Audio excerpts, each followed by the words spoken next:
Planet Earth. At some point during our short lives, all of us turn inwards and contemplate the nature of the Earth we inhabit. From childhood, we are taught about the Earth, the Sun, the Moon, and space. We learn about our solar system and the planets within it. We learn about the Milky Way and the infinite vastness of space. And we accept these teachings as fact and go about our busy daily lives.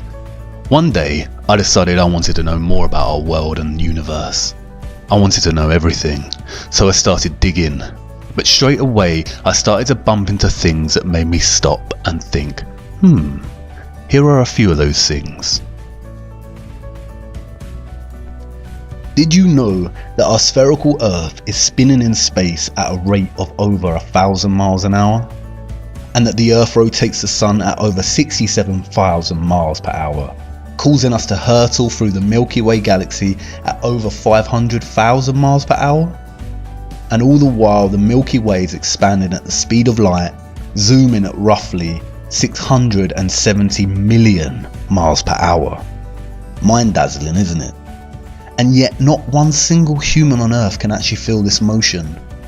We can feel the motion on a roller coaster, a train, we get car sickness, and when we fall our entire body feels a rush, but we feel not one aspect of the Earth's daily journey through the cosmos. That's weird. We've all seen images of Earth from space. In 1972, NASA released the first whole image of Earth, as seen from space.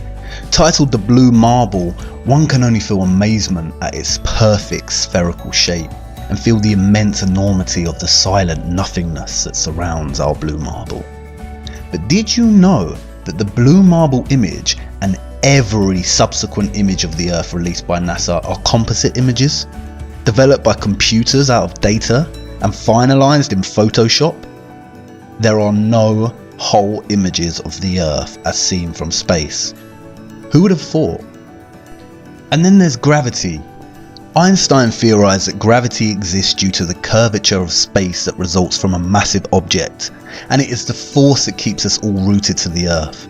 What goes up must come down, and gravity is so strong that it has the power to keep all our oceans strictly bound to the Earth and the power to curve them over our spinning planet.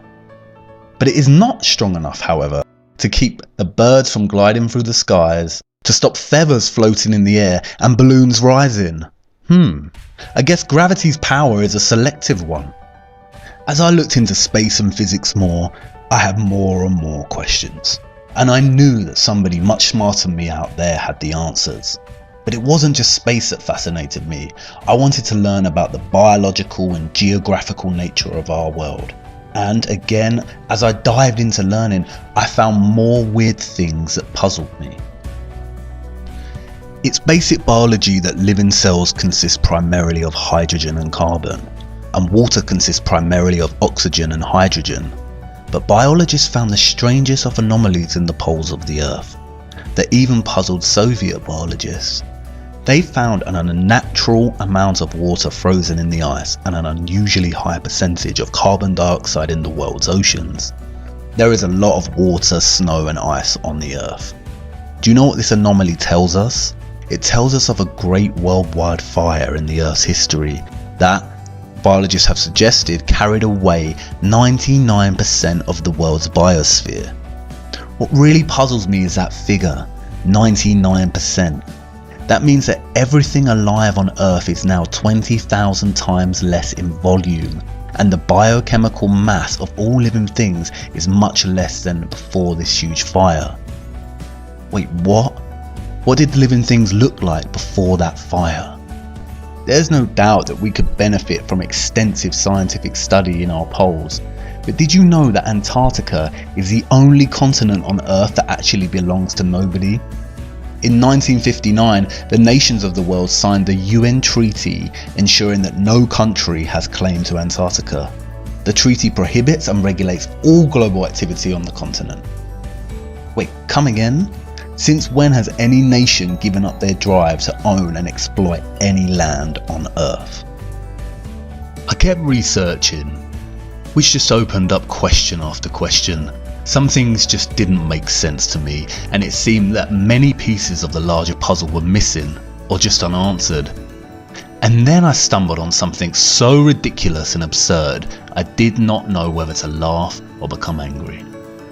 Meet the Flat Earth Society, a group of like-minded individuals that hypothesize that the Earth is not actually a globe in a vast and evolving universe, but a flat and stationary plane. At first I thought it was a joke, or some kind of vigilant, religious and creationist denial of scientific advancement.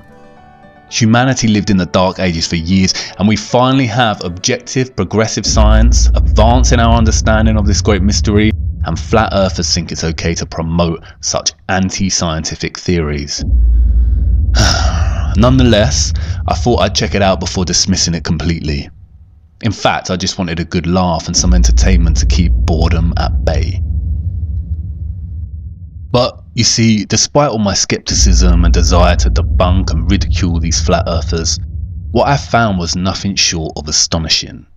I had finally found something that challenged my scientific understanding of the world, not just with theory, but also strong scientific evidence. I want to share this with you. Come with me, if you will, down this rabbit hole to discover whether our Earth is in fact a flat and stationary plane. I only ask one thing before we begin. Keep an open mind until the end of this series and question absolutely everything. I promise you this, at the end you will certainly agree that everything we have been told about our planet is not exactly what it seems. You may even find that your entire perspective on the world has changed, like mine has. And I warn you, this rabbit hole is deep and perhaps at times a little troubling. But we'll take it one step at a time. And hey, who knows, maybe we'll even get to meet Alice on her way to Wonderland. Follow me now to part 2 of What on Earth Happened.